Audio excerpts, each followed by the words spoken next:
Dan dia berkata situ apa? Semuanya. Negeri ini semuanya bajingan. Dengan judul apa? Negeri bajingan. Status tersangka tergantung orderan. Saya terkejut lah perempuan ini. Tapi emang dasar perempuan ini memang sudah busuk dari dulu. Wahai para pecundang Republik, bukalah mata hati kalian. Jadi kalau Anda katakan inilah negeri para bajingan, saya akan katakan ini hari apa? Inilah wanita bajingan. Puisi ini berjudul Negeri Para Bajingan. Kataannya saya lihat apa ya? Kayak orang keluar dari orang apa ya? Busuk hatinya. Inilah cerita tentang negeri para bajingan. Sampah ini mulutnya. Kebijakan dan proyek pembangunannya hanya untuk cari cuan. Sampai kapan kalian terus mencela dan mencaci maki bangsamu sendiri? Gak ada wanita begitu berjilbab menggunakan bahasa. Ini dia mengatakan untuk tanah airnya sendiri. Pendidikan, kesehatan, bahkan hukum jadi barang dagangan. Untuk negeri sendiri, ini bukan kritik. Ini menghinakan. Vonis bisa dapat potongan. Sampai kapan kalian buta dan tuli untuk melihat kemajuan dan perkembangan bangsa ini? Subsidi tergantung pesanan. Pokoknya semua tergantung kepentingan. Jangan tanyakan soal keadilan. Inilah negeri para bajingan. Anda wanita bajingan. Kenapa? Anda nggak pantas dalam segala hal.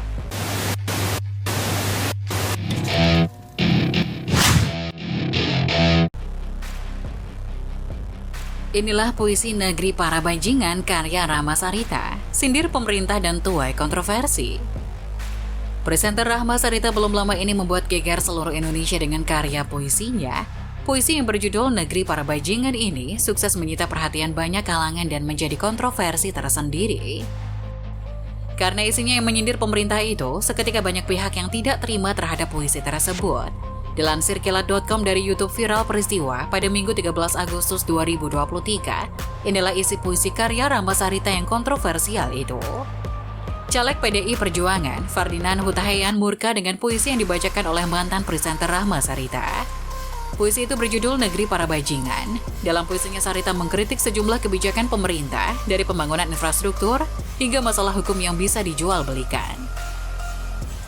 Nama waktu itu dia mengutarakan di tweetnya apa? Dia mengatakan menghina Pancasila burung Garuda. Iya, ketika dia membuat puisi tersebut, dia tidak berpikir sama sekali.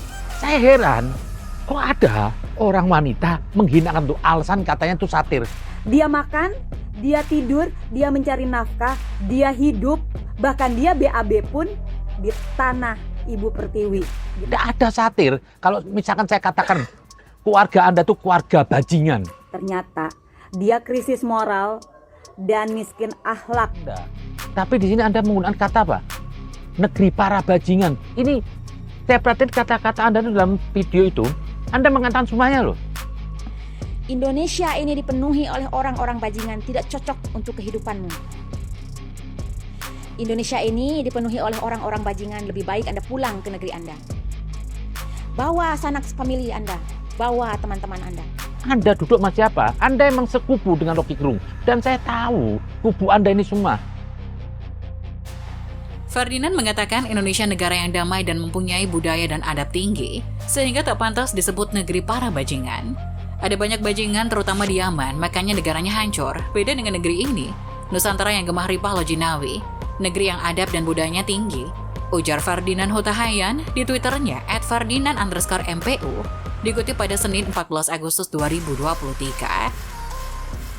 Mantan kader Partai Demokrat ini mengaku geram dengan puisi Sarita, dia bahkan menyebut Sarita kurang ajar. Saya geram melihat betina kurang ajar ini, bikin puisi Negeri Para Bajingan. Pengen kuludahi mukanya, celetuk Ferdinand. Inilah cerita tentang negeri para bajingan. Kebijakan dan proyek pembangunannya hanya untuk cari cuan. Pendidikan, kesehatan, bahkan hukum jadi barang dagangan. Vonis bisa dapat potongan. Status tersangka tergantung orderan. Subsidi tergantung pesanan.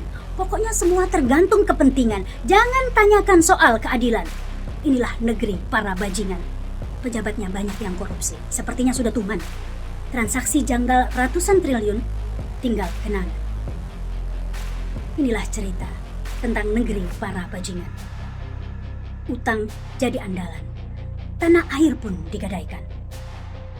Inilah negeri para bajingan, yang modalnya hanyalah kebohongan, dan senjatanya hanya menebar ketakutan dan perpecahan. Antar kelompok dibentur-benturkan, dan jangan coba-coba untuk kritik atau meneriakkan kebenaran, karena kau akan dianggap sebagai ancaman. Buzzer pun dikerahkan, dan tak lama kau juga akan jadi tahanan. Inilah negeri para bajingan, di mana pemimpin dan keluarganya ingin berkuasa sepanjang zaman. Segala cara dihalalkan. Inilah negeri para bajingan. Jangan tinggal diam, kawan. Lawan kebejatan. Tak perlu menunggu MK membuat keputusan, karena semua lembaga negara sudah menjadi dagelan. Buruh, mahasiswa, dan rakyat semua adalah tumpuan untuk merebut kembali negeri dari tangan para bajingan. Sekaranglah waktunya perubahan. Sebelumnya belum usai heboh soal kalimat bajingan tolol dari mulut Rocky Gerung, kini muncul puisi dari Rahma Sarita berjudul Negeri Para Bajingan. Sebelumnya, Rahma Sarita juga pernah melakukan aksi serupa. Rahma Sarita pada 2020 silam bikin heboh publik dari posisinya sebagai staf tenaga ahli pimpinan MPR Lestari Murjijat. Ia dipecat langsung karena mengunggah tulisan Pancasila versi Wakanda di laman Facebook. Adapun isi unggahan tersebut adalah Pancasila versi negara Wakanda. 1. Ketuhanan yang berkebudayaan. 2. Kemanusiaan untuk golongan sendiri dan tidak beradab untuk golongan lainnya. 3. Perpecahan Wakanda. 4. Kerakyatan yang dipimpin oleh oligarki kekuasaan. 5. Ketidakadilan sosial bagi yang berseberangan dengan penguasa. Lambangnya burung empirit noleh ke kiri. Unggahan tersebut langsung menuai pro dan kontra di masyarakat. Rahma Sarita sendiri menjelaskan bahwa ia tidak berniat menghina Garuda Pancasila, melainkan hanya membuat satir yang merujuk pada negara fiktif Wakanda. Ia juga mengucapkan permintaan maafnya di publik. Rahma Sarita kemudian menulis permintaan maaf lantaran penuh dengan komentar hujatan dari warganet. Saya cek semua akun medsos saya penuh dengan komentar hujatan karena saya dianggap menghina Pancasila. Mohon maaf jika yang terjadi kesalahpahaman. Mohon dimengerti, saya sama sekali tidak bermaksud menghina lambang negara burung Garuda Pancasila. Jelas sekali yang saya maksudkan adalah sebuah satir untuk mengkritik perkembangan saat ini. Saya merujuk negara fiktif Wakanda seandainya negara itu ada. Sama sekali bukan burung Garuda secara utuh. Kalau banyak yang kurang berkenan, kali ini saya mohon maaf. Semoga ini bisa menjelaskan maksud dari postingan kemarin. Tulisnya di akun @rahmasarita.